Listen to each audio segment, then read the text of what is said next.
So already অনেকে আপনারা সবাই হচ্ছে অনেক অনেক অনেক ভালোবাসা দিয়েছেন আমাদের রিসেন্ট যে প্রোগ্রামটা হলো, সেটা হচ্ছে ইতি আর তালহার বিয়ে।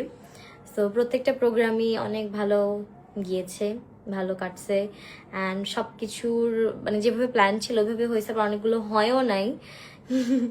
বাট এটাই হয় আসলে, সব প্ল্যান তো সবসময় সবভাবে সাকসেস হয় না, একটু একটু মিসটাপ হয়। আমাদের আরো অনেক কিছু প্ল্যান ছিল, অনেক কিছু করতে পারি না এই সময় স্বল্পতার কারণে। বাট আলহামদুলিল্লাহ সবগুলো ইভেন্ট খুব সুন্দরভাবে একদম সাকসেসফুলি শেষ হলো। অনেক সুন্দর লাগছে আপু, থ্যাংক ইউ।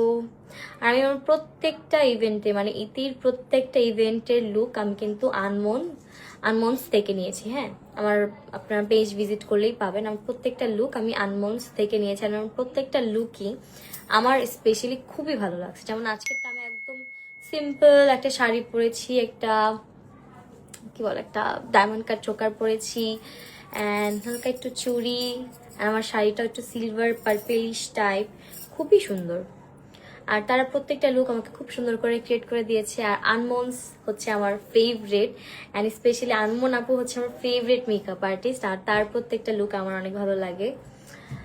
সো ইয়া, কেমন আছো আপু? আলহামদুলিল্লাহ ভালো আছি, আপনি কেমন আছেন? মাশাআল্লাহ অনেক কিউট লাগছে তোমাকে, থ্যাংক ইউ সো মাচ আপু, তোমাকে অনেক সুন্দর লাগছিল, থ্যাংক ইউ। কেন নেক্সট মান্থ হবে সেটা আপনারা জানতে পারবেন।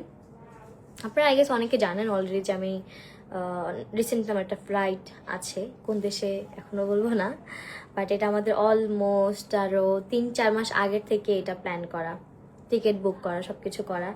সো ইতির ডেটটা এরকমভাবে পড়ে গেছে, এখন আমি আসলে স্টেও করতে পারতেছি না। আসলে আরও ছোট ছোট যে বাসায় প্রোগ্রামগুলো হয়, যেমন জামাই বাজার করা, করে আনে যে আসলে, তারপরে ইতিদেরকে নিয়ে আসা, এগুলো তো আমার অ্যাটেন্ড করার বা থাকার অনেক ইচ্ছা, বাট আসলে আমার ফ্লাইটের কারণে কোনো কিছু সম্ভব হচ্ছে না। আমার অনেক খারাপ লাগতেছে, বাট কি করব। আপু তোমাকে অনেক সুন্দর লাগছে, থ্যাংক ইউ। রাকিব ভাইয়া কই আপু? রাকিব ভাইয়া হচ্ছে বাসায়, অ্যান্ড ও আসলে এই কয়টা ইভেন্ট অ্যাটেন্ড করে ও অনেক অসুস্থ হয়ে গেছে। স্পেশালি আমি নিজেও অনেক অসুস্থ, দেখেন আমি আজকে লেন্সও পরি নাই, কালকে আমি সারা রাত ঘুমাই নেই, আজকে মানে সরি গতকাল দুপুর 11:30টার দিকে আমি ঘুমাইছি, জাস্ট অনলি 2.5 ঘন্টার একটা ঘুম দিছি। ঘুম থেকে উঠে আবার অন্য যা যা কাজ ছিল সব কিছু করছি, করে টোরে আবার স্যালনে গেছি, রেডি হয়েছি, রেডি হয়ে আবার ইভেন্ট অ্যাটেন্ড করছি। সো অনেক অনেক অনেক টাফ একটা সময় গেল আমাদের এই লাস্ট কিছু দিন, বাট আলহামদুলিল্লাহ অনেক ভালো গেছে। অ্যান্ড ছোটো বোনটার বিয়ে হয়ে গেছে, আশা করি ও সবসময় এভাবে হাসি খুশি থাকে যাতে, এটাই। আপু তোমার গলায় যে একটা চেন পরা ওইটা কই থেকে এনেছো? গোল্ডের কোন চেনের কথা বলতেছেন অ্যাকচুয়ালি আমি বুঝতে পারছি না।